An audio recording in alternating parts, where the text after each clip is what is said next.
partis d'opposition voulant postuler, il est donc normal pour eux de poser des revendications. C'est cela. Maintenant, les prochains jours nous diront qu'est-ce qu'ils comptent faire, parce que là, on est dans un processus de contentieux.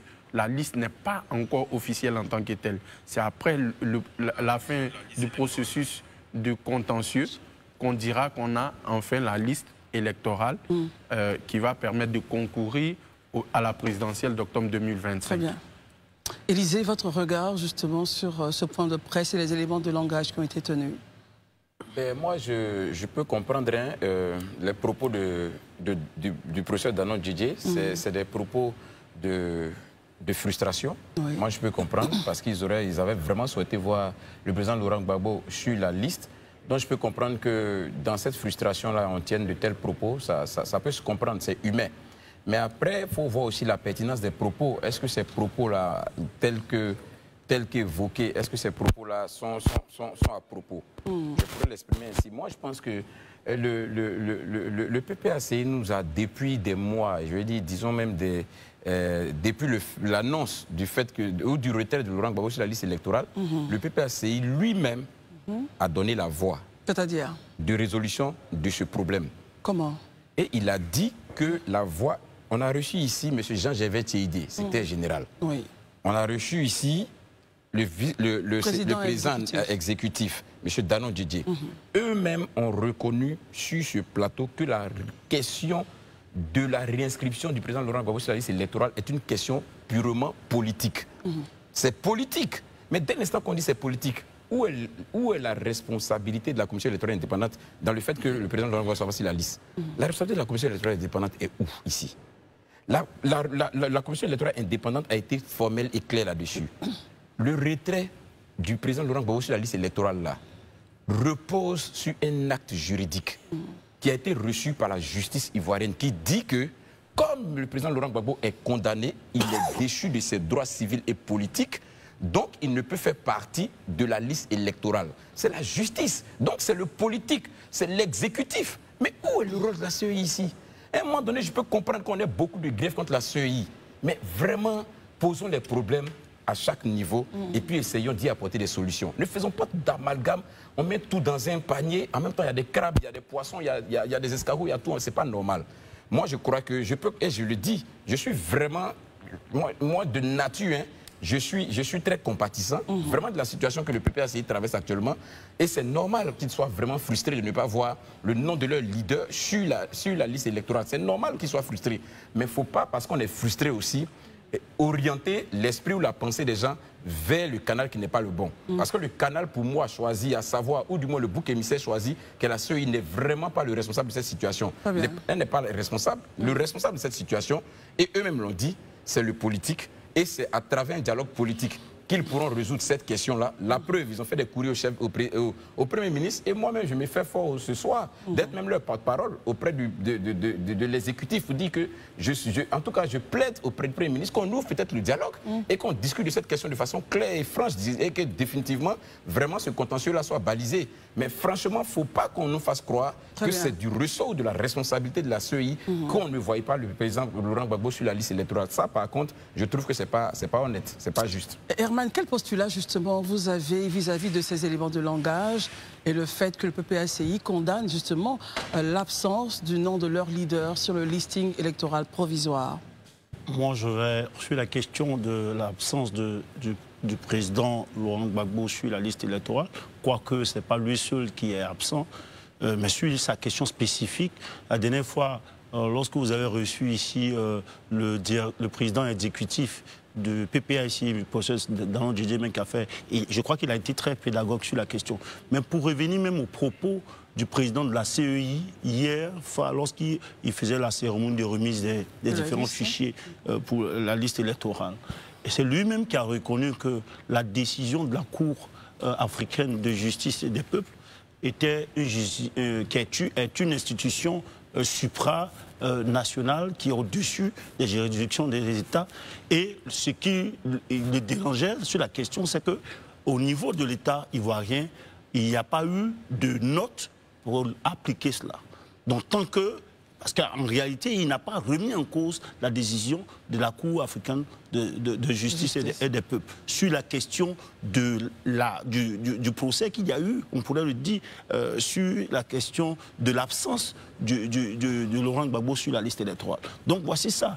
Aujourd'hui, on sait que la Cour de justice a pris, je vais vous lire un peu la décision prise par la Cour africaine de justice. La décision au point 29. La Cour observe que la décision de la commission électorale confirmée par le tribunal de première instance statuant en matière de contentieux de la liste électorale en dernier ressort est susceptible de porter préjudice au requérant, c'est-à-dire Laurent Gbagbo, à la veille des élections prévues le 31 octobre 2020. On était déjà à 5 ans, qui n'est pas contesté, qui ne peut en l'état actuel exercer son droit d'électeur à la prochaine élection. Point 30 rapidement. Au vu de ce qui précède, la Cour considère que les circonstances de l'espèce requièrent le prononcé d'une ordonnance de mesures provisoires en application de l'article 27, entre parenthèses 2, du protocole de l'article 51 du règlement pour éviter un préjudice irréparable au requérant. Je peux même arrêter là, mais je continue. Par conséquent, la Cour estime qu'il est nécessaire d'ordonner des mesures provisoires afin de permettre aux requérants de jouir de ses droits de l'inscription sur la liste électorale. Ça, c'était déjà en 2020.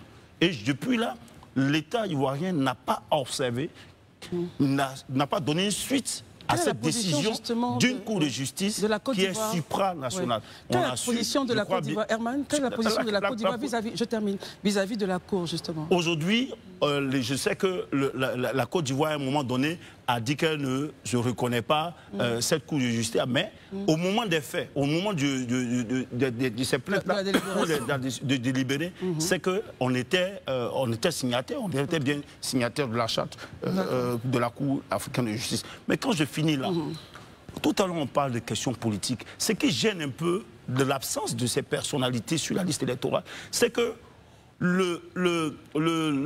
pour ces cas-là, le président de la CEI, déjà, elle-même ôte ces personnes, n'en attend même pas le contentieux pour ôter ces personnes de la liste électorale. Donc on pourrait le traiter autrement, mais il faut déjà voir ça au regard de ce que j'ai dit qui concerne cette Cour de justice. Mais je n'ai même pas été plus clair que la pédagogie donnée ici par le professeur Danon Djedje. On a tous vu, et je crois bien que ceux qui lui ont posé les questions ici étaient plus ou moins d'avis avec lui, que ce qu'il disait, c'était...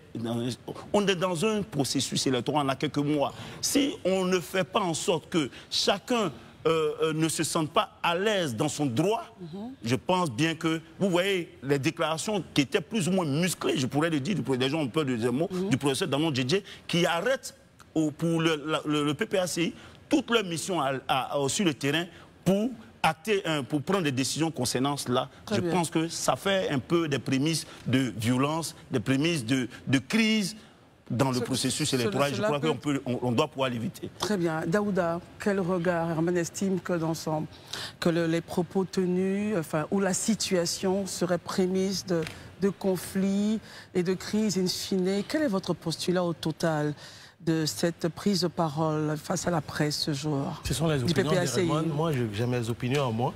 C'est pour ça que je vous donne la parole. Justement, je vous dis seulement que ce sont ces opinions. Voilà. Je ne les partage pas forcément. Mais il est important de rester froid, de rester cruel, mais de rester surtout factuel. Dans la factualité, sur le même plateau à la place d'Élysée, nous avons reçu ici M. Dogou, représentant... Deuxième vice-président de la CEI, représentant de l'opposition FPI à la CEI, qui nous a clairement dit à tous que la CEI, c'est 18 membres au niveau de la CEI. Et c'est l'Assemblée des membres qui élit plutôt les membres du bureau. L'Assemblée des membres prend les grandes décisions et l'organe qui délibère, en fait. Vous vous rappelez qu'on lui a posé la question, je pense que c'est Herman qui lui a posé la question. Il a dit que depuis que lui, il est à la CEI, ils n'ont jamais eu à voter de décision, en fait. Toutes les décisions sont prises à l'unanimité. Pourtant, les représentants de tous les partis politiques y sont parmi ces 18 membres-là. Donc, je veux dire, je suis quand même un peu embêté quand aujourd'hui on dit que la CEI a continué le processus de façon solitaire et cavalière. D'autant plus que tous les partis politiques en Côte d'Ivoire, en tout cas, ont leurs représentants dans certaines organisations. Ça, c'est la première des choses. Et permettez-moi de faire un petit cours d'histoire. Parce que, pas trop long, hein? Pas trop long, parce qu'il n'y a rien de plus important, je le dis toujours, pour une démocratie qu'un électorat qui est bien informé. Parce qu'il y a des enfants qui sont nés en 2000, qui ne comprennent pas bien tout ce qui s'est passé. En 2002, après le coup d'État qui s'est mué en rébellion, la crise a été reconnue par tout le monde au niveau national comme international comme une crise identitaire. Donc, finalement, tout le monde est tombé d'accord qu'il fallait une refonte profonde de la liste électorale. Et cela est issu des accords politiques de Makoussi, Linas Makoussi, après ils sont allés à Ouaga, Pretoria, Accra et autres. Quand ils ont fini, il y a eu la réforme de la liste. Et on est tous contemporains de cette histoire-là. Et pendant cette histoire, la révision de la liste électorale a été confiée à 5 organisations, notamment la CEI, l'Institut national de la statistique, l'ONI, qui est devenu aujourd'hui ONESI, la CNCE, dont je ne connais pas trop la signification. Commission nationale de l'identification. Commission nationale de l'éducation. Et enfin, SAGEM Sécurité. Pour faire cette RLE-là, il y a 12 fichiers qui ont été convoqués. Croisés. Pour être croisés. Notamment, il y a eu le fichier de recensement de 90, de 95, de 2000. Le RGPH de 98, la liste de la fonction publique, de la CNPS, CEGRAE, CNI, les cartes de séjour, même ceux qui ont été naturalisés. C'est à l'issue du croisement de tous ces fichiers-là qu'on a eu, comment on appelle ça, la liste électorale de 2010. Christelle, il faut rappeler aux gens, à nos petits frères qui sont nés en 2000, que lorsqu'on est parti voter en 2010, le corpus électoral n'atteignait même pas 6 millions. Christelle, de 2010 à 2015, il y a eu 6 révisions de liste électorale. 2024, 2011 à 2024. Voilà, il y a eu 6 révisions. Et pendant les 6 révisions, la CEI n'a fait que récolter que 2 445 000 électeurs. Mais si cette liste électorale aujourd'hui, on entend ça et là, il y a 3 millions de personnes qui sont indûment inscrites sur cette liste. Franchement, pourquoi un tel rappel? Je fais tout ce rappel-là parce qu'il est important pour toute la population de comprendre que c'est un peu absurde. Et on se pose des questions. Qu'est-ce qui est absurde? Est-ce à dire que toutes les révisions qui se sont tenues de 2010 à aujourd'hui, toutes ces personnes-là ne sont pas ivoiriennes? Je ne sais pas si vous voyez l'analyse. Est-ce que c'est ça le débat? Mais c'est ça. Parce qu'on dit qu'il y a 3 millions de personnes qui sont sur la liste, qui sont indûment inscrites. Or, quand on fait le calcul, allez-y, ici les fichiers de la CEI, c'est en ligne, c'est public. De 2010 à 2015, à 2025, aujourd'hui, on a combien de personnes? 8 700 000 et poussières. Parce que là, il y aura la après, ça va baisser. Donc, ça veut dire que toutes ces personnes-là ne sont pas ivoiriennes. Justement, ça servira à cela, le contentieux ou pas? Mais justement, c'est pour cette raison que je suis en train de faire une répétition, mais hier, je l'ai encore dit ici. J'ai dit que c'est le lieu propice pour tout le monde. Et Dieu merci, nous allons recevoir l'honorable Assalé Temoko, qui, lors de l'un de ses directs sur TikTok ou sur Facebook, il a expliqué que lui, dans sa région, personnellement, il a documenté les fraudes. Il a documenté ces fraudes-là. Donc je me dis, pourquoi est-ce que les gens, dans leurs différentes communautés, ne feraient pas ça et prendraient les preuves de tout cela pour les envoyer à la CEI? Maintenant, si la CEI dit c'est ceci, on va à la justice pour aller régler les problèmes. Est-ce que avons-nous besoin de nous bander les muscles? Christelle? Oui, le point majeur de l'intervention du président exécutif du PPACI, c'était la non-inscription de leur président sur le listing électoral. Je pense que... Votre point. Christelle, Élisée a été brillant sur la question dans la mesure où la CEI, tout à l'heure, Eman parlait oui, c'était pas la CEI d'enlever son nom, de faire ci, de faire ça. C'est pourquoi je dis il faut prendre la peine d'expliquer les choses à nos petits frères. Nous avons un rôle d'éducation. Quand la CEI doit faire le recensement sur la liste électorale, il y a des fichiers croisés. Premier fichier qui est croisé, c'est le fichier de condamnation au niveau du ministère de la Justice. Il y a le ministère de l'Intérieur. dont les fichiers sont utilisés. Pour les cas de décès. Pour les cas de décès. Et il y a d'autres fichiers. Donc, c'est en fonction des données qu'elle a, qu'elle publie, qu'elle dit, lui, il a pu être sur la liste, il respecte les règles, lui, là, ne respecte pas les règles.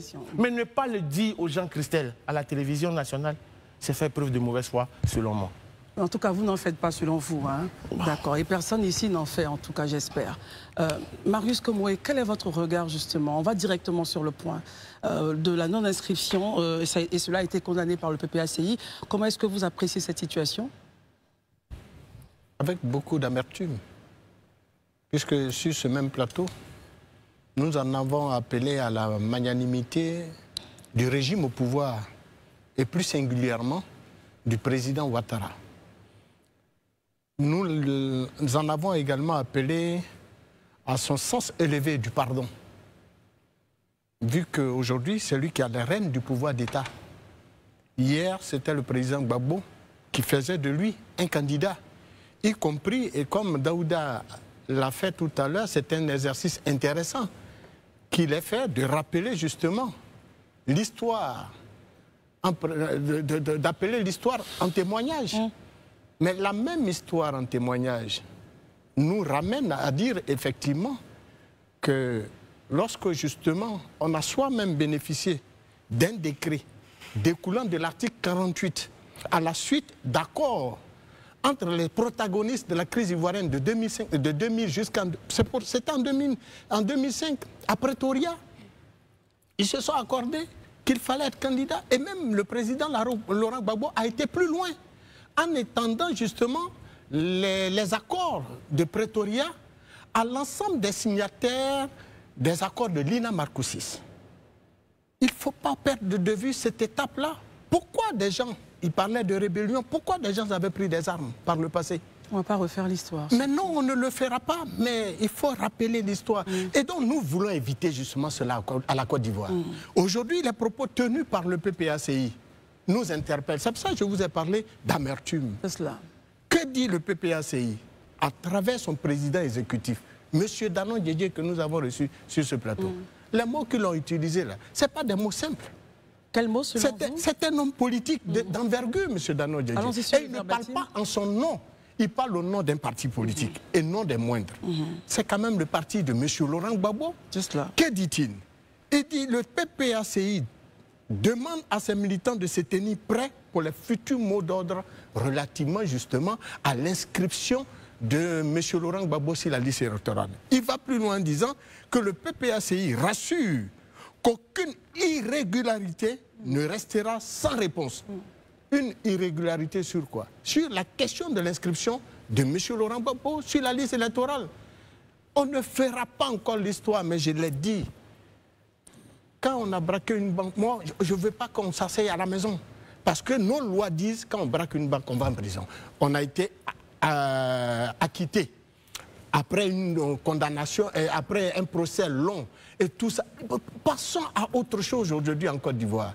Et on nous dit non, il faut appliquer la loi. On aurait pu appliquer également la loi en 2005, quand ça n'arrangeait pas ceux qui étaient au pouvoir.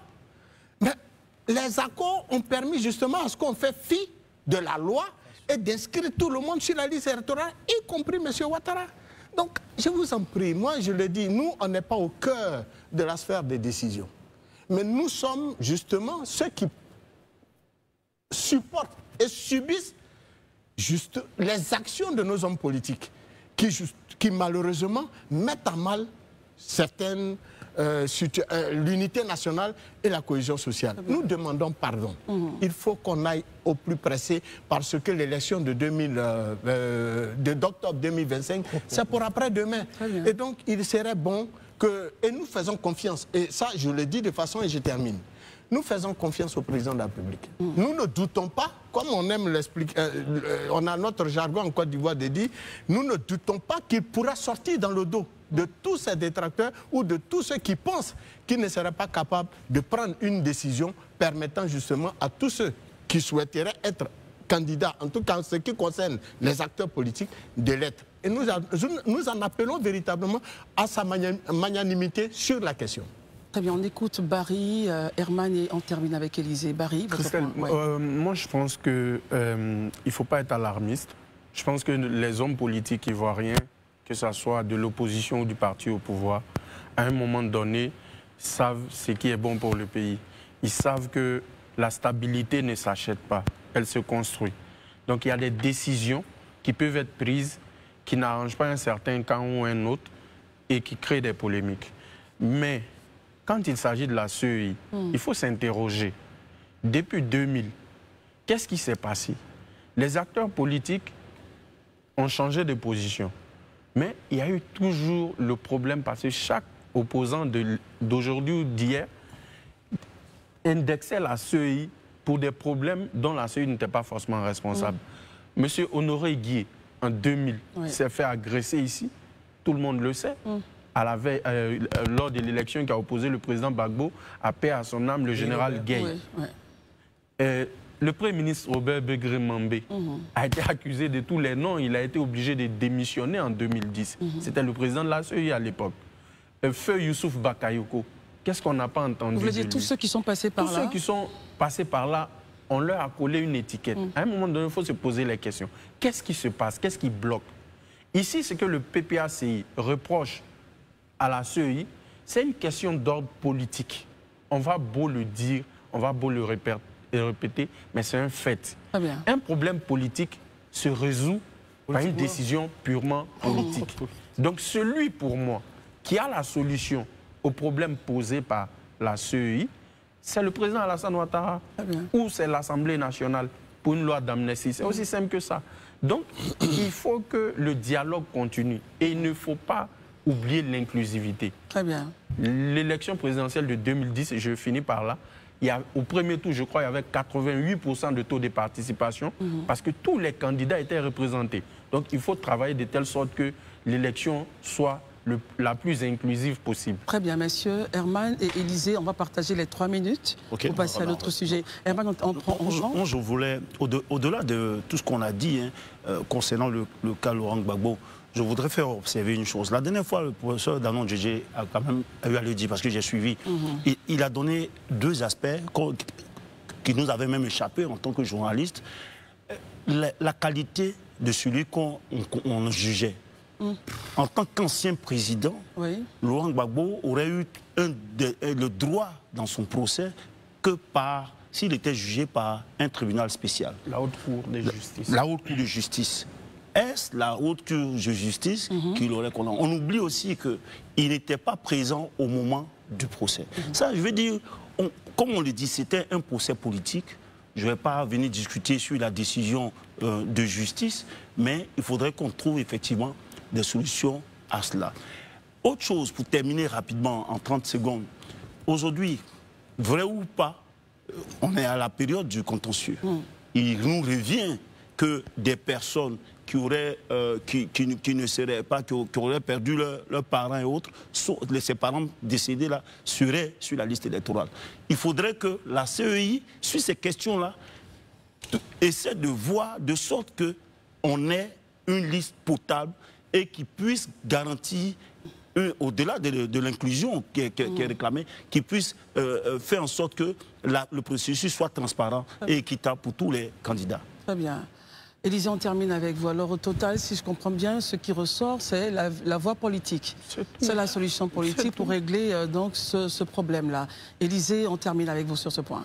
Ok, d'accord. Je pense que à ma première prise de parole, j'avais déjà dit ça, que c'était par la voie politique qu'il fallait résoudre. De toute façon, le PPACI, depuis le début même, l'avait déjà mentionné et il avait déjà apporté cette voie-là.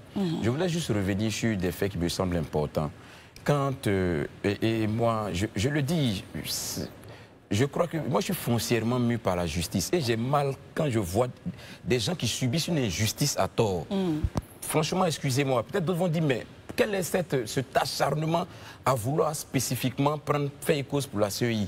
Mais figurez-vous que la CEI, les commissions électorales nationales en Côte d'Ivoire n'ont pas eu de problème.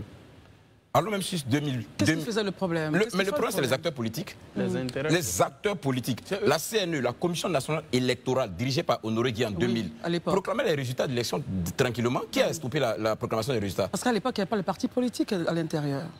Non, je suis en train de le faire. Vous allez voir où je vais en venir.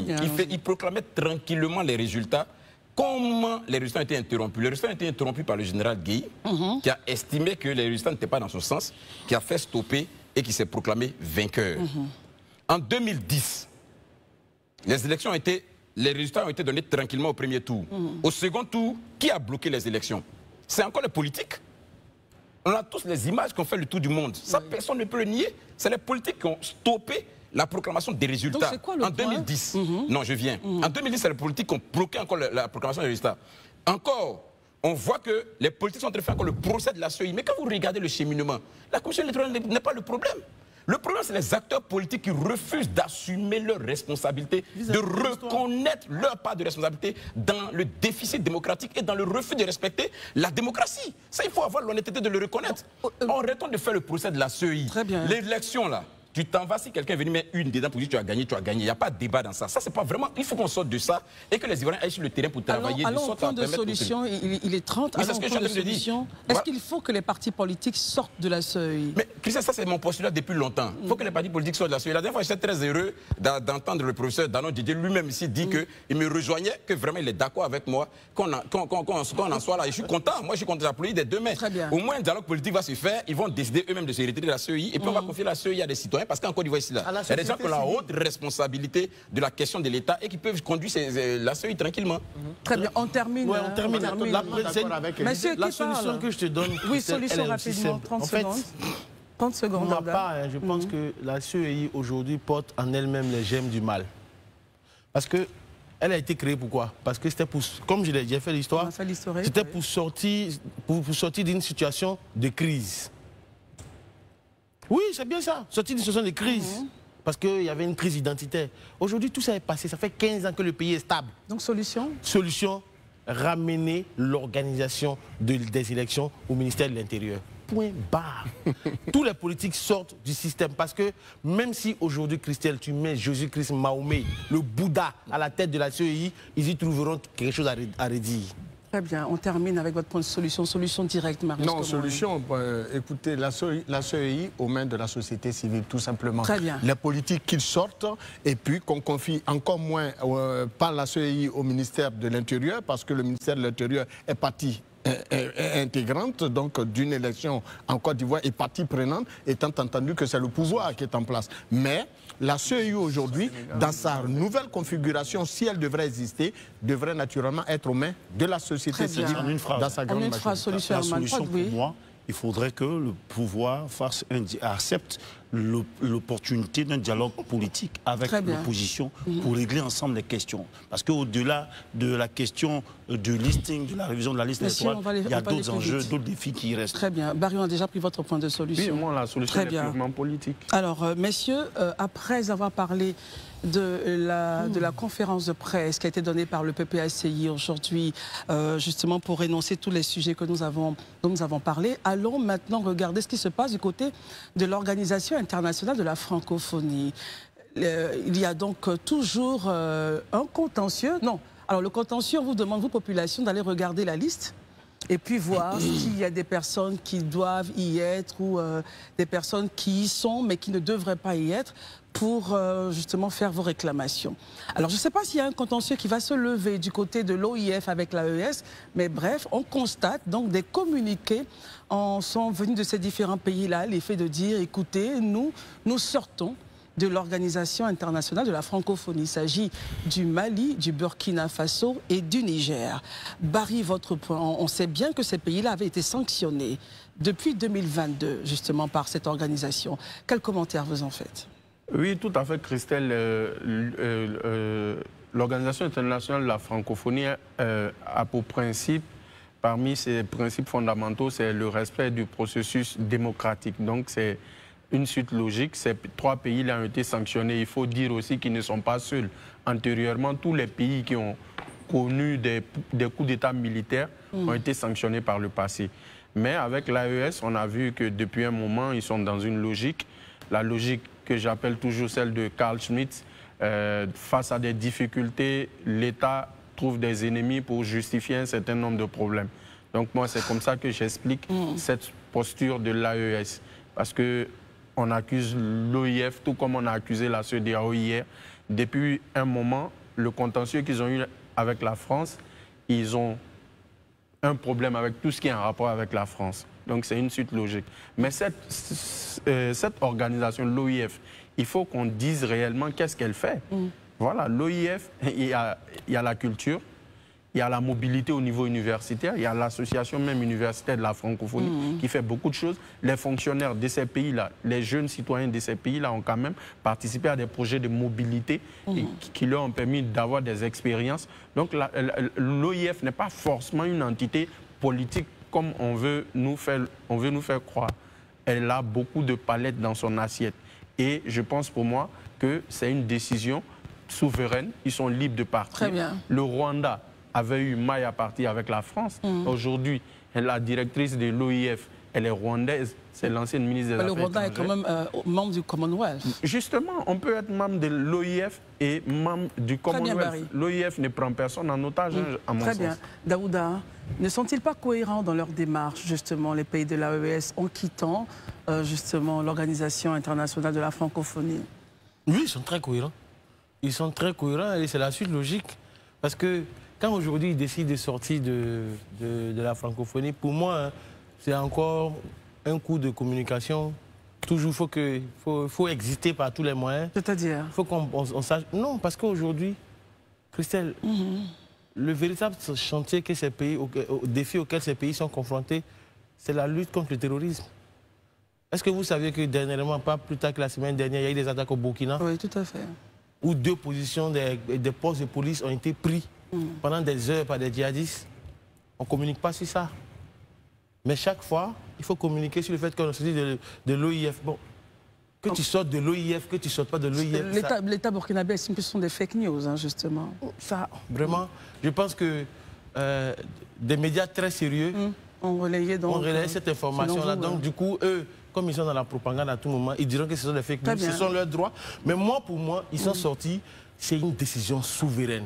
La Côte d'Ivoire fait partie de la CEDEAO, mais au même moment, elle fait partie de l'organisation du fleuve Mano River, pour dire qu'on peut être quelque part et être dans une autre organisation, l'un ne gâche pas l'autre. Maintenant, s'ils veulent sortir, pour moi, c'est juste encore toujours du vous-vous-là. Très bien. Herman, quel est votre regard justement de cette sortie-là?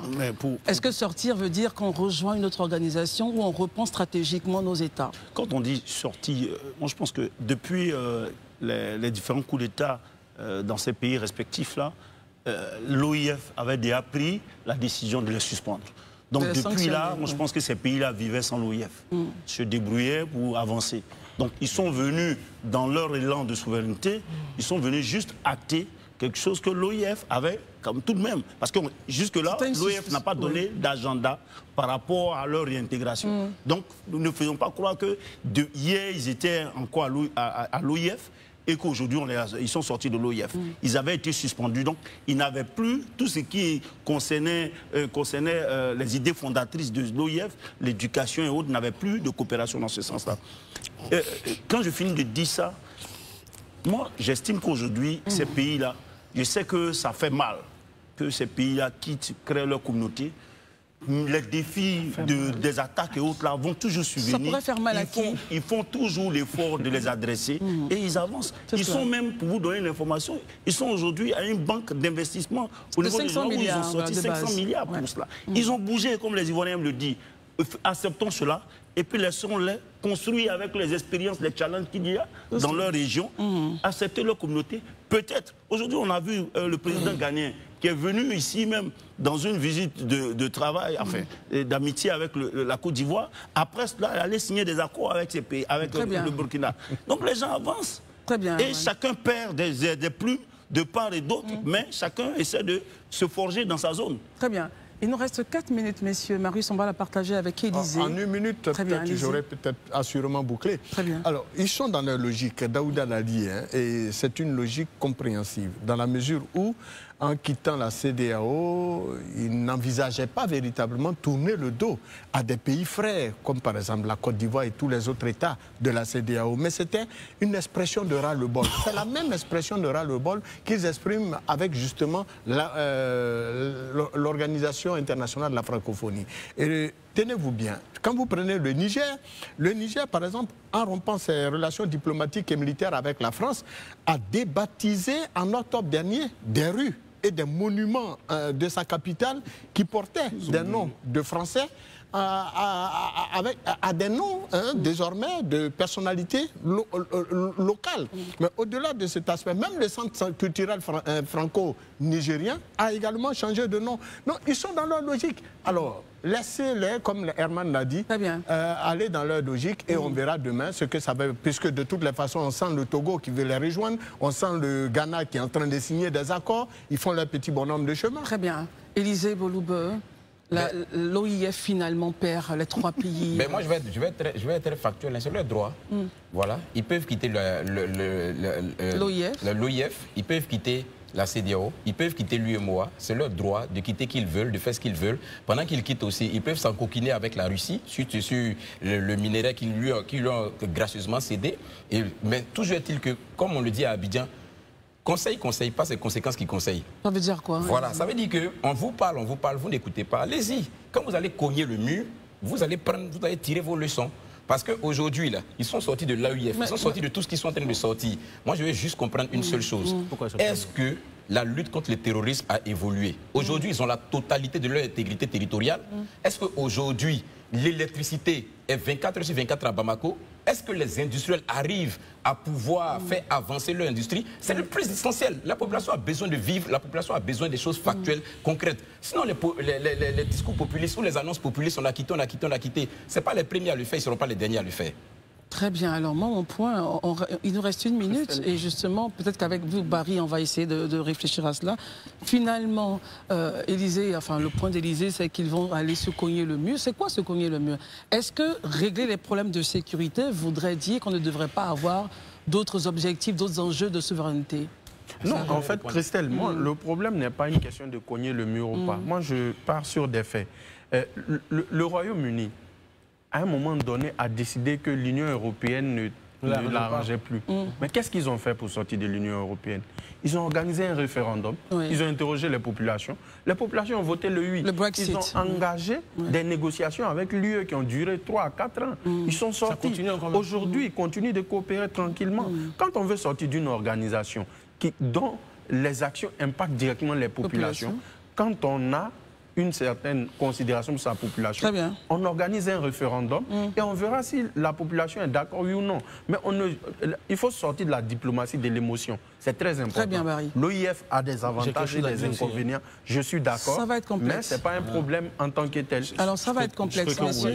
Messieurs, non, on n'aura plus rien à dire. Je suis désolé. C'est Isabelle Vauvor qui aura quelque chose maintenant à dire. Sinon, Daouda m'empêchait juste d'avoir la parole. Messieurs, on part au journal avec Isabelle, Marius Como, Herman, Élysée. Alors, bonsoir honorable. Bonsoir. Merci d'être là. Parlez-nous un peu, avant d'entrer dans le vif de notre sujet, de ce que vous avez fait, cette tournée que vous avez faite dans le Grand Abidjan, pour présenter assurément votre mouvement et aussi annoncer ce grand événement que vous préparez. Alors, je n'ai pas participé moi-même à cette tournée. C'est le BEN, le secrétaire général, le bureau des études nationales, qui a entrepris une tournée qu'ils ont baptisée l'araignée dans la ville d'Abidjan. Voilà. Et donc, c'est dans tout le Grand Abidjan que le BEN situe pour installer les bases, pour mobiliser nos troupes, pour l'événement que nous voulons organiser à Yopougon en avril prochain, un meeting à Yopougon. Et donc, c'est un prélude à ce meeting. C'est votre premier meeting, ça sera Oui, ça va être le premier meeting que nous allons organiser dans la zone de Yopougon. Et donc, c'est un prélude à cela que le BEN est en mouvement sur le terrain, dans le Grand Abidjan. Voilà. Très bien. Ce meeting annoncera-t-elle une éventuelle candidature? Toujours la même question. Nous sommes en train de présenter ADCI à la Côte d'Ivoire et ce qui sera fait sera dit. Très bien. Messieurs, nous rassemble l'article 48 du Code de la nationalité. Cet article dit: perd la nationalité ivoirienne, et Élysée, vous allez m'aider pour l'article 2. Oui, l'alinéa 2, l'Ivoirien majeur qui acquiert volontairement une nationalité étrangère ou qui déclare reconnaître une telle nationalité. Toutefois, pendant un délai de 15 ans à compter de l'inscription sur les tableaux de recensement, la PET est subordonnée à l'autorisation du gouvernement par décret pris sur rapport du garde des Sceaux, ministre de la Justice, et après avis du ministre de la Santé publique et du ministre de la Défense nationale. Très bien. Honorable, quelle est votre compréhension justement de cet article-là? Écoutez, c'est un article sur lequel j'ai déjà écrit plusieurs articles, depuis 2016 d'ailleurs, parce que lorsque la loi sur la patrie a été prise, il y a eu beaucoup de débats. On avait accusé le gouvernement de vouloir enrôler près de 3 millions d'étrangers. Et donc nous, à l'Éléphant déchaîné, nous avions fait une enquête pour voir quel avait été l'impact de cette loi-là sur la nationalité ivoirienne. Et au cours de cette enquête-là, nous avions rencontré des personnes qui sont très introduites dans les questions de nationalité en Côte d'Ivoire, notamment auprès du ministère de la Justice. Et c'est à cette occasion qu'on a découvert que l'article 48 en question, qui n'est pas très connu, il faut le dire, était en application dans le pays. Et que beaucoup d'Ivoiriens vivant dans la diaspora, qui étaient revenus au pays pour faire des papiers, avaient découvert à leur grand étonnement qu'ils n'étaient plus Ivoiriens. Il y a eu plusieurs cas. Je peux vous garantir qu'il y a des centaines d'Ivoiriens qui sont revenus en Côte d'Ivoire et qui ont découvert que pour avoir contracté une autre nationalité volontairement à l'extérieur, avaient perdu systématiquement la nationalité ivoirienne. J'ai même fait une publication spéciale dessus et j'ai appelé l'attention du gouvernement de Côte d'Ivoire sur cette question. Beaucoup de nos frères qui vivent dans la diaspora, aujourd'hui, ont perdu la nationalité ivoirienne. Parce qu'ils ont pris une autre nationalité. Mais donc l'article en question, ils ne le savent pas. Mais beaucoup sont revenus au pays pour faire un mariage, pour faire d'autres activités. Et ont découvert qu'ils n'étaient plus ivoiriens. Et même devant les tribunaux, ils sont très nombreux.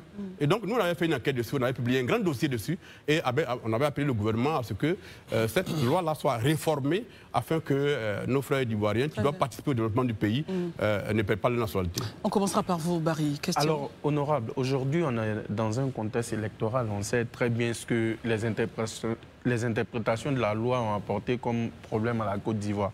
Est-ce que vous ne pensez pas qu'au vu de tout ce qui s'est passé, l'article 48 en lui-même peut être problématique? En griffe, je vais poser le problème. Est-ce que vous pensez qu'il ne servira pas à éliminer un certain nombre de candidats, par exemple? Bon, on est dans un domaine politique où tout est possible. Parce que vous savez que dans le domaine politique, tous les miracles sont possibles. L'article 48, c'est une loi. Elle date des années 60. C'est une loi de notre République. Elle n'a jamais été abrogée, elle n'a jamais été réformée. Et donc, des circonstances arrivent où parfois on doit les appliquer. Ce qu'il faut éviter, d'ailleurs, l'alinéa 2 dont beaucoup parlent, on avait trouvé des experts là-dessus, qui avaient dit que l'alinéa 2 était inopérant à partir du moment où l'appel sur le drapeau n'a plus lieu en Côte d'Ivoire. Le service civique. Le service civique. Et donc, cette alinéa-là est totalement caduque. Et par conséquent, c'est le premier qui tient.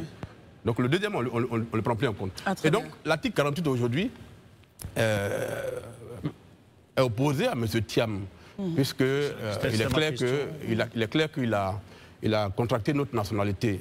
Et donc, par conséquent, en application de cette loi-là, il perd la nationalité ivoirienne.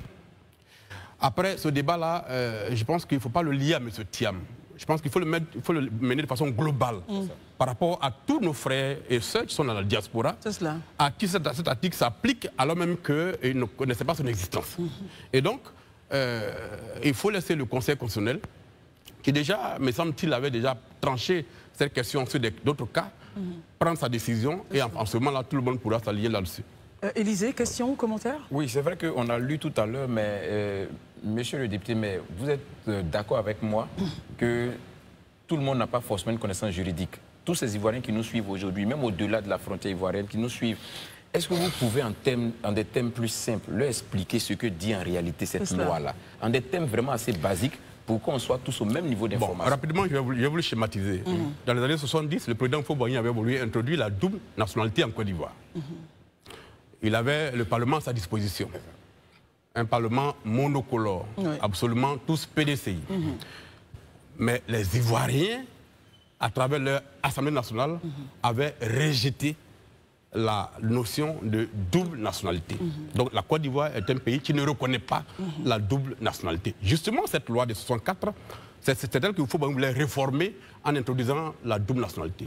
Et comme il avait été mis en minorité devant son propre Parlement. Et donc, il a abandonné ce projet. Donc, la loi est demeurée en vigueur. Cette loi dit que l'Ivoirien majeur, qui donc, de façon consciente, accepte une autre nationalité qui n'est pas celle de la Côte d'Ivoire, paie automatiquement la nationalité ivoirienne. C'est ce que le texte dit clairement. Là-dessus, il n'y a plus de débat. Après, c'est la première fois qu'on a en face de cette situation dans le cadre de l'élection présidentielle. Et qu'il y a un débat national sur cette question-là. Et donc, je me dis, peut-être qu'on ne devrait pas gaspiller autant d'énergie sur cette question à partir du moment où ceux qui décident et qui tranchent définitivement, c'est le Conseil constitutionnel. Il faut laisser le Conseil constitutionnel faire son travail après. Parce que le texte, même, la loi dit qu'il faut, pour être candidat à la présidentielle, avoir la nationalité ivoirienne de façon exclusive. Et donc, celui qui a une autre nationalité doit renoncer à cette nationalité avant de déposer sa candidature. Jusqu'à preuve du contraire, M. Thiam n'est pas folklore. Jusqu'à preuve du contraire, il n'y a aucun texte qui l'empêche d'être candidat si jamais il renonce à la nationalité française et que cela lui est reconnu. Donc, pour moi, ce débat-là, il est en train d'être l'arbre qui cache la forêt des problèmes que les Ivoiriens vivent. Moi, je veux qu'on revienne, qu'on ramène l'église et la mosquée au cœur du village et qu'on pose les problèmes des Ivoiriens pour qu'on en débatte. Plutôt que de nous perdre le temps sur des questions juridiques, alors même que très souvent, beaucoup qui en parlent n'ont pas le talent de leur ambition. Très bien. Herman, moi, rapidement, c'est vrai que effectivement, je ne sais pas tout, pas plusieurs fois, j'ai eu à dire qu'il fallait revenir aux questions existentielles des Ivoiriens. Mais comme vous avez évoqué le cas Thiam, puisque la loi semble revenir, le débat semble revenir autour de sa personne, est-ce qu'aujourd'hui, pour quelqu'un dont on sait qu'il y a eu un passeport ivoirien, on connaît les documents qui sont réclamés pour avoir un passeport ivoirien, il faut quand même présenter un certificat de nationalité, et même qui est sur la liste électorale, c'est-à-dire qui a fait la preuve d'un extrait de naissance, d'un certificat de nationalité et autres. Est-ce que cette loi-là, au vu de cela, il n'est pas toujours resté demeuré ivoirien? Vous savez, le certificat de nationalité ne dit pas que vous êtes ivoirien. C'est une présomption. Voilà. Qu'est-ce qui vous dit que vous êtes ivoirien? Bonne question. Lorsque vous décidez d'être candidat à une élection, le certificat de nationalité que vous produisez est une présomption de nationalité. C'est-à-dire que c'est un document qui permet de dire que vous bénéficiez des éléments qui permettent de dire que vous êtes ivoirien. Qui valide. Mais ce document-là peut être contesté par n'importe qui. Il peut démontrer que vous l'avez obtenu de façon frauduleuse, ou bien que vous l'avez obtenu en violation de la loi. Et donc, ça reste une présomption.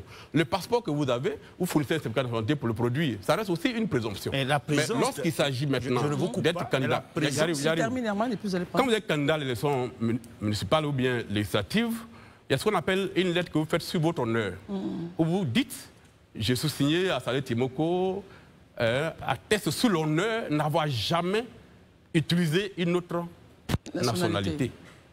C'est un document qui fait partie des conditions d'éligibilité que vous produisez. Autant ceux qui écrivent ça souvent ont la double nationalité.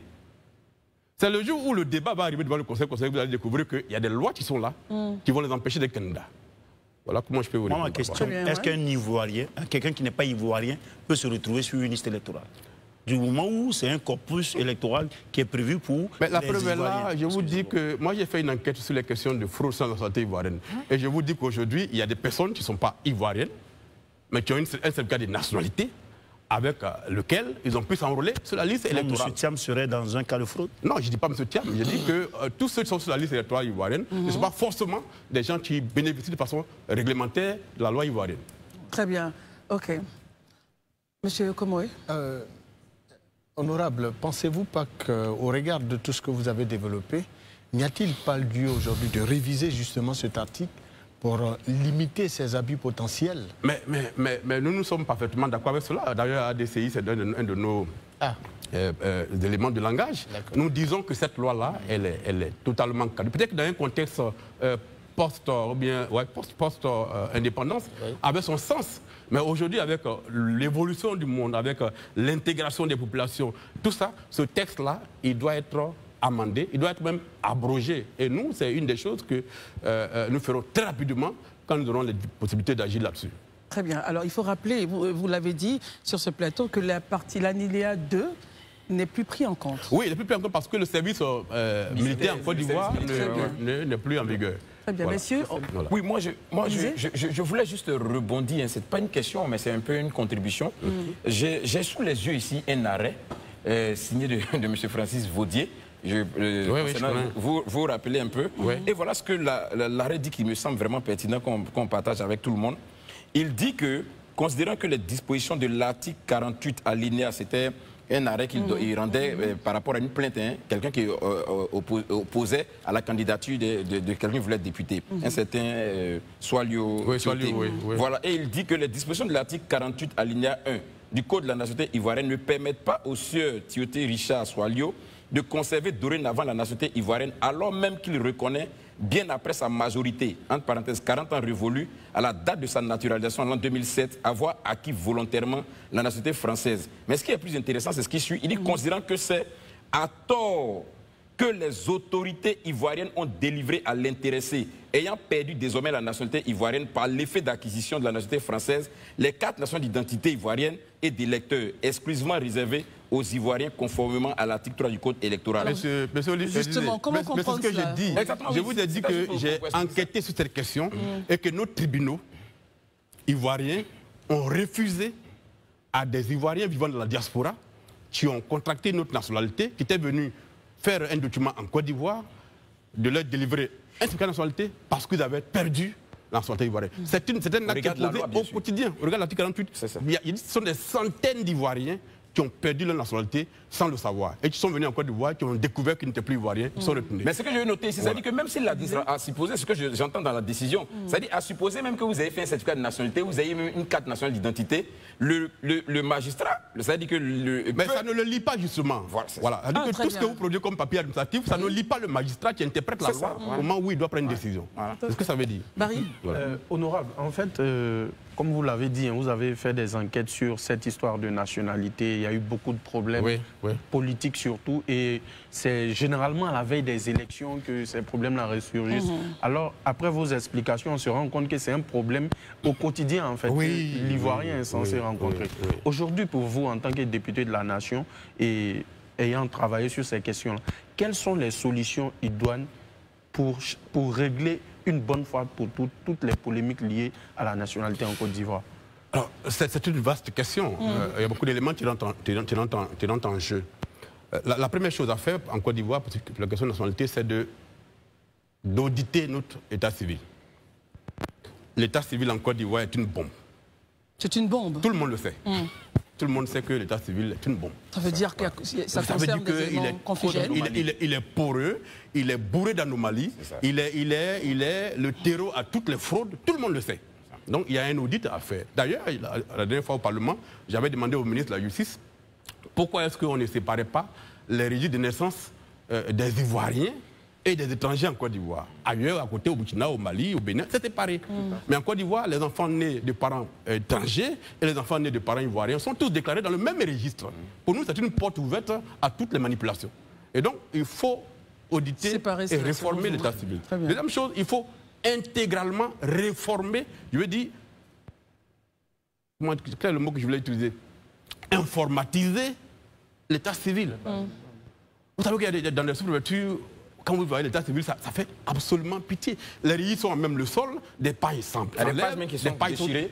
C'est absolument des éléments qui permettent de continuer à frauder sans coup férir.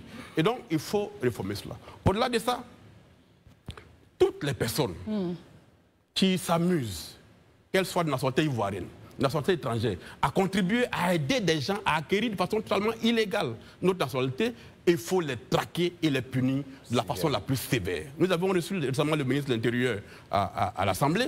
Il a reconnu qu'effectivement, des personnes ont utilisé des cartes d'identité ivoiriennes dans les villages à hauteur de 10 000 ou 20 000 francs et ont fabriqué massivement des Ivoiriens à partir de ces pièces d'identité-là. Tous ces gens, il faut pouvoir les retrouver parce que aujourd'hui, on oppose aux Ivoiriens le complexe de l'ivoirité. Pour vous, c'est un complexe? Ah non, non, non, c'est un complexe. Nous disons aujourd'hui qu'on ne peut plus nous opposer le complexe de l'ivoirité. Pourquoi? Nous, à DCI, on est totalement décomplexé sur cette question-là. La Côte d'Ivoire n'a plus les moyens de gérer une immigration totalement incontrôlée. C'est ça. Nous avons l'obligation d'avoir une politique d'immigration claire et de dire voilà une catégorie d'individus que nous ne voulons plus chez nous. Et donc faire en sorte que ceux qui respectent nos lois restent sur nos terres, mais ceux qui ne respectent pas nos lois, qu'on les mette dehors. Sur ces questions-là, nous sommes absolument fermes là-dessus. Et donc, il y a beaucoup de choses à faire pour que nous nous réconcilions avec notre société. Dans tous les pays au monde, il y a des éléments importants avec lesquels on ne joue pas. Un de ces éléments, c'est la nationalité. Vous allez au Burkina, vous allez au Mali, vous allez au Sénégal. Vous ne pouvez même pas oser, même dans votre rêve les plus fous, chercher à frauder sur leur nationalité. Parce que s'ils vous prennent, vous allez en subir les conséquences. Mais la Côte d'Ivoire, ici, on fonctionne comme si nous étions dans un no man's land où n'importe qui peut arriver. Et dans 2 semaines, il a une pièce d'identité ivoirienne et automatiquement, il cherche à acquérir le foncier. Ouais, malheureusement. Voilà. Et donc, ce sont des bombes sociales avec lesquelles nous sommes en train de jouer et qui, à terme, vont nous rattraper. Et donc, nous disons que le temps est venu pour que ces questions-là soient centrales et que le débat qui va venir pour la présidentielle soit un des thèmes qui concerne ce débat-là et que les Ivoiriens se prononcent clairement là-dessus. Nous n'avons plus les moyens d'ouvrir nos portes à tout le monde parce que les difficultés internes deviennent trop difficiles à gérer. Alors, messieurs, une question relativement à cela, ou on passe à la RLE rapidement. Très bien. Moi, c'est que pensez-vous de l'arrêt de la Cour de justice qui demande l'inscription, qui demandait depuis 2020 l'inscription de nom de Laurent Gbagbo sur la liste électorale et que finalement la CEI ou bien la Côte d'Ivoire, la Cour africaine de justice, vous savez qu'il y a 2 choses. Les États, quand bien même ils ont signé des conventions internationales, sont extrêmement jaloux de leur souveraineté. Tant que les choses vont dans leur sens, ils proclament le respect des traités internationaux. Mais dès l'instant où les choses ne vont pas dans leur sens, automatiquement, ils se rebiffent et ils se retirent pour éviter justement d'avoir à appliquer les décisions qui leur sont opposables. C'est le cas que nous vivons en Côte d'Ivoire. Le cas de M. Gbagbo n'est plus un problème judiciaire. Voilà. Il ne peut être réglé que d'abord sur la base de la bonne foi des acteurs politiques et surtout de ceux qui sont au pouvoir, mais aussi sur la base de ce que, à des problèmes politiques, il faut des solutions politiques. La loi ne peut pas tout régler. Surtout quand la justice est passée, après ça devient politique. Et donc pour moi, la question du président Gbagbo Laurent doit être réglée sous l'angle politique. Parfois on nous dit non, il faut faire une loi d'amnistie, proposition de loi d'amnistie au Parlement. Je me dis mais arrêtez de vous moquer des Ivoiriens. Moi qui suis assis devant vous, j'ai proposé plusieurs lois au Parlement. Ce n'est même pas programmé pour être débattu, à plus forte raison. Vous, en tant que député, êtes-vous favorable à ce que cette question-là soit véritablement réglée en faveur du requérant? Mais en Côte d'Ivoire, ce n'est pas des décisions politiques qu'on a réglées, nos différents, pour avancer. Pourquoi ce qui a été fait hier ne pourrait pas être fait aujourd'hui? Voilà, alors que nous savons tous que nous sommes déjà de plein pied dans une crise préélectorale. Absolument. Ça veut dire qu'on a l'impression que nous sommes maudits et que par des cycles de 10 ans, la folie nous prend nous tous et puis nous allons dans le mur. Et que personne n'a la lucidité nécessaire pour dire, écoutez, c'est les ingrédients que nous avons sémés qui ont provoqué la déflagration il y a 10 ans, qui reviennent, il faut que nous intervenions rapidement pour les régler, pour ne pas que nous allions dans le mur. Mais on a l'impression que tout le monde, à cette période-là, commence à perdre la raison et que les yeux bandés, nous allons tous dans un mur. Alors, Honora, vous pensez qu'en ce moment, les prémices justement d'une crise seraient là? Nous sommes de plein pied dans une crise préélectorale. Voilà, et donc il faut anticiper et régler ce problème en amont pour ne pas qu'après, ça empoisonne complètement le débat politique et que chaque année, chaque 10 ans, les acteurs politiques ne nous trompent pas encore en nous empêchant d'aller dans le débat de fond, mais plutôt des débats de personnes. Très bien, alors le débat de fond pour vous serait? Le débat de fond serait qu'on règle les problèmes en amont politique. Pour qu'on ait le temps de faire les débats de fond. L'école ivoirienne, le niveau s'effondre. D'accord? Notre agriculture, quand l'année on commence à le moderniser, nos hôpitaux, c'est vrai, on a construit beaucoup d'hôpitaux, mais le fonctionnement laisse à désirer. C'est des questions de fond. Les questions de sécurité nationale, des questions de nationalité, tout ça, c'est des questions de fond qu'on doit débattre. Le bien-être des Ivoiriens, le foncier qui devient une vraie bombe que tout le monde voit venir, mais personne ne veut traiter. À quel moment on s'assoit pour en parler? Moi, j'étais dans le nord du pays il y a 2 mois, mais j'ai changé des jeunes du nord. Mais ils sont entiers.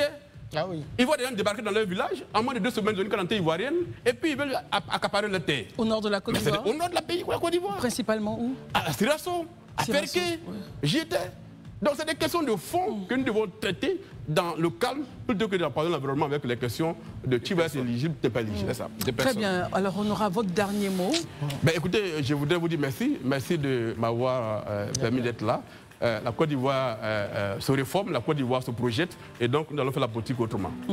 Merci beaucoup. C'est un slogan emprunté, hein. Voilà, faire la politique autrement. Voilà. Merci beaucoup, honorable. Je rappelle que vous êtes le président du mouvement politique la Côte d'Ivoire, aujourd'hui et demain, la Côte d'Ivoire, et vous avez initié une tournée à l'effet de préparer pour votre premier grand meeting à Yopougon. Voilà. Avec vous, on a parlé justement du code de la nationalité de cet article 48. In fine, nous sommes allés sur la révision de la liste électorale et puis des problèmes de fond. Tim, vous venez d'écouter ici sur la TV. Oui, est-ce que Coulibaly Kubier n'a pas un autre plan derrière la tête sur le problème de la CEI aujourd'hui? C'est comme si ce monsieur veut mettre à feu et à sang toute la Côte d'Ivoire. Il devait se rendre compte que les actions qu'il est en train de poser aujourd'hui en Côte d'Ivoire sont très très dangereux. Il y a l'impression qu'il s'en fout. Vous savez, le président Laurent Gbagbo l'avait déjà dit une fois, quand on t'envoie, il faut savoir t'envoyer. Ça veut dire que quand on t'envoie là, toi-même, tu dois regarder la commission et tu te poses la question que est-ce que cette commission-là, je dois la faire ou je ne dois pas la faire? Le voilà. À cause de l'argent, il est prêt à tout. Mais j'ai envie de vous dire que ce passeur de base, c'est un criminel. Coulibaly Kubier, c'est un voyou. C'est quelqu'un qui a toujours eu à avoir un comportement de rebelle, de voyou et de délinquant. Ce n'est pas nouveau. C'est donc un voyou, un rebelle et un délinquant intellectuel qu'on a mis à la tête de la CEI. Mais qui a mis celui-ci à la CEI? C'est un autre voyou et c'est un autre délinquant au nom d'Alassane Ouattara.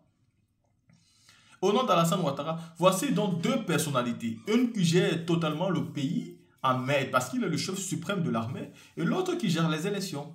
Et vous pensez vraiment que partir aux élections avec ces gens-là, vous allez gagner les élections? Ne vous inquiétez même pas.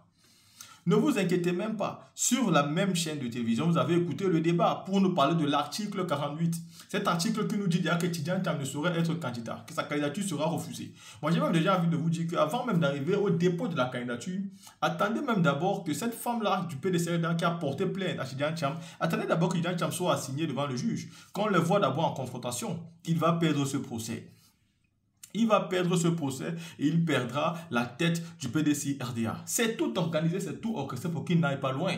Voilà pourquoi je dis et je répète que le PDC RDA a fait une grosse erreur. Parce que la seule manière de faire flancher Alassane Dramane Ouattara, il fallait que l'alliance PDC RDA continue après la mort du président Bédié. Cette alliance-là devait extrêmement faire peur aux gens qui sont en face. Maintenant, quand vous avez décidé de disloquer cette alliance, que chacun suit sa route, parce que Tidjane Thiam est tellement orgueilleux et prétentieux qu'il pense qu'il est plus intelligent et plus important que tout le monde, donc il veut directement suivre un groupe où il va simplement prendre ses suiveurs et lui sera le chef. Il n'a pas eu envie d'être à côté du président Laurent Gbagbo. Pourtant, le président Gbagbo et le président Bédié savaient se respecter les uns les autres. Chacun connaissait ce qu'il avait fait dans ce pays-là. Le président Bédié partait rencontrer son jeune frère. Et son jeune frère, la plupart du temps, partait rencontrer Bédié. Il faut que les gens du PDC se souviennent un peu de ça. Le président Gbagbo n'avait pas du mal à partir rencontrer tout le temps son frère aîné Bédié à Daoukro. C'est lui qui faisait plus de déplacements pour aller rencontrer son frère aîné, parce que c'est ça le respect. Mais Tidjane Thiam, depuis qu'il est arrivé, non. Lui, il ne sait pas ce que ça s'appelle le respect et il pense qu'il sera candidat. Donc, il n'a pas voulu continuer dans cette alliance-là. Et je sais que même dans le PDC RDA, ceux qui ont toujours mené les combats depuis le bas niveau savent que c'était une mauvaise démarche. Mais vous continuez à croire que vous allez gagner. C'est quand vous serez disqualifié que vous allez vous rendre compte que vous avez fait l'erreur de suivre une coalition qui ne peut absolument pas gagner. Et vous, qu'est-ce que vous dites dans votre coalition? Notre coalition est là, entre parenthèses, pour prendre le pouvoir par la paix. C'est pas ça que c'est possible. Ce sont des beaux discours dont même les Ivoiriens ne croient pas en ça. En 2020, vous avez essayé de le prendre par la paix. En face de vous, vous avez une personne qui veut vous le donner par la paix. Non. Il a pris par la guerre, il le garde par la guerre. Et celle qui est mieux placée pour le savoir, c'est la première dame Simone Eveba. La team de cet étant dit, vous venez vous-même d'écouter ici ce débat qui était très riche. Moi, c'était vraiment très intéressant. Dis-moi ce que vous pensez. On se voit pour une autre vidéo.